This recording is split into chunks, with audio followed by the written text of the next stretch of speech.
নমস্কার, কেমন আছেন সবাই? মাম্পিস ব্লগে আপনাদের অনেক অনেক স্বাগত জানাই। আজ আপনাদের সাথে শেয়ার করব রুই মাছের রেসিপি।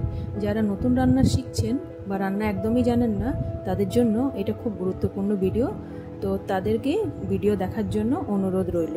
আর আমার ভিডিও ভালো লাগলে অবশ্যই লাইক, শেয়ার, কমেন্ট করবেন।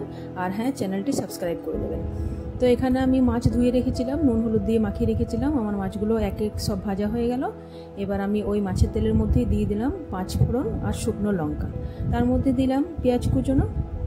পেঁয়াজটা ভালো করে লাল লাল করে ভাজা হয়ে গেলে এবার দিয়ে দেবো টমেটো, হলুদ গুঁড়ো, স্বাদ মতো লবণ। এবার এই মশলাটাও একটু ভালো করে ভেজে নেব। আর হ্যাঁ, চিনি অবশ্যই একটু দেবেন মাছের মধ্যে। মশলা কষানো হয়ে গেছে, এবার আমি দিয়ে দেবো মশলার পেস্ট, যেখানে আমি বেটে রেখেছি। আপনাদের বলে দিই, আদা, রসুন, জিরে গুঁড়ো, ধনে গুঁড়ো আর সামান্য পেঁয়াজ পেস্ট করে নিয়েছি। এবার মশলা আমার ভালো করে কষানো হয়ে গেল, মশলা থেকে তেলও ছেড়ে গেছে। এবার এর মধ্যে আমি দিয়ে দেবো জল। ঝোল ফুটে গেছে, এবার এক এক করে মাছগুলো সব দিয়ে দেবো। মাছগুলো একটু ফুটে গেলেই এর মধ্যে আমি দিয়ে দেবো কস্তুরি মেথি। কস্তুরি মেথি দিলে বেশ মাছ রান্নাটা ভালো হবে। তো আজকের ভিডিওটা এখানেই শেষ করছি। দেখা হচ্ছে অন্য কোনো ভিডিওতে। আপনারা সবাই ভালো থাকবেন, সুস্থ থাকবেন। এখনকার মতো এখানেই শেষ করছি।